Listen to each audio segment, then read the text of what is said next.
So, the Phoenix Suns have moved on from Kevin Durant. It seems like there is a bit of this had to happen when you see Kevin Durant's comments with Kay Adams, and he's saying, well, Suns fans got what they wanted, and I got what I wanted. This seemed like something that probably needed to happen, hey? But it does, it's a bad move for Phoenix. I think it's a home run for the Rockets.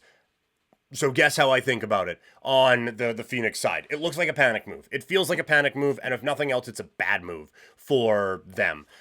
They at first they thought they needed to trade for him, and they gave up a whole lot of stuff to bring him in as kind of the final piece to this thing. It doesn't work, and so then you trade him off for 10 cents on the dollar. Cool, great. The thought that they needed to trade him so they could get something in this draft, it feels a little aggressive to me. And obviously, like, there are big pieces here at different points in this draft, but I don't think that's at 10.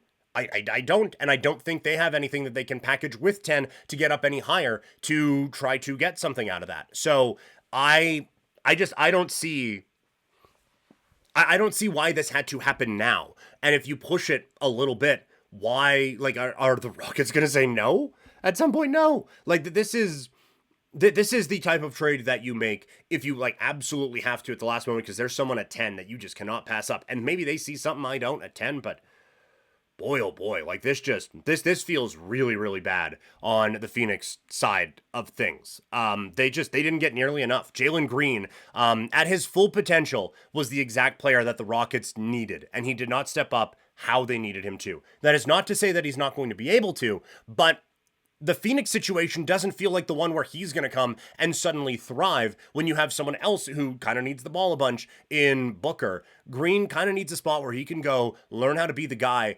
and develop into those traits. And this is not that area. So, like, I think even the best case scenario of these two guys together is just that worked better than we thought, but still not great. Or 10th, like, I don't see where the, like, oh my god, they nailed it is coming from on this particular move. Brooks is a solid player. If they want to do a complete teardown, maybe you flip him off now for something else to a playoff team. Or the one thought I had, if they're just playing like 40 chess out in Phoenix, because, like, yeah, maybe we didn't get a great return here, but we really do want to build around Booker. But we got the fucking Beal thing that we just can't get away from. All right, so here's what we're going to do.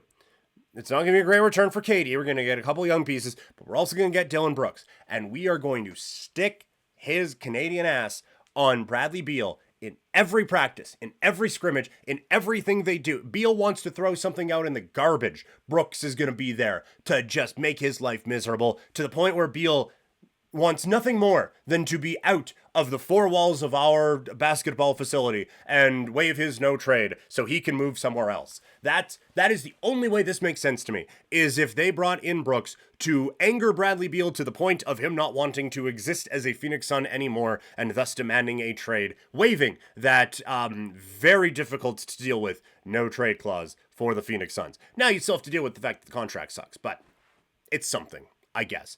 And then the 10th pick, like, it looks good on a social media post. The hope that it turns into a difference maker is going to be a little bit out there. It's not close to what they gave up for him, and it never was going to be close. You don't trade for a guy with the hope that this isn't real estate, and you can hope that in 4 years the value is going to go up and we can flip him for something else. That's not how this is going to work. But to get so drained of your resources in trading for him, have zero success while you have him, and flip him for this while not getting your 27 pick back, it is just failure after failure after failure after failure. And these are the types of moves that set teams back for really, really long times in the NBA. This whole situation is going to be, I think, the new thing we talk about, instead of Brooklyn trading away the picks that would have been Tatum and Brown for KG and Paul Pierce. Like, that's basically what this feels like to me on the Phoenix side of things.